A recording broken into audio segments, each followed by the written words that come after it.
हाँ जी दोस्तों, जाते जाते मैंने कहा चलें, ये कबूतरी भी हमारे बड़े दिल के करीब है, तो मैंने कहा चलें एक शौक इसका भी बनता ही है। ये भी बड़ी अच्छी परवाज़ें दे रही थी हमें, टूर्नामेंट में भी उड़ाई थी।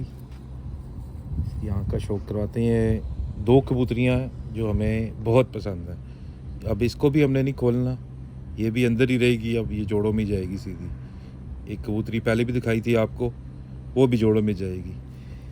तो मैंने कहा चलें जाते जाते इस कबूतरी का भी शौक करवा दें। मोरे भी लगी हुई हैं इसको।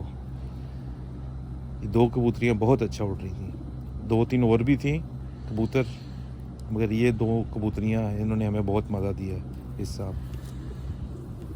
ये इसका रंग है जी, जब ये उड़ रही थी इसकी आंख हल्की थी, अब थोड़ी गाढ़ी और रंगा आ गया इसके रेड कलर। तो दोस्तों फिर किसी और वीडियो में आपसे मुलाकात होती है, तब तक के लिए जी टेक केयर, बाय बाय।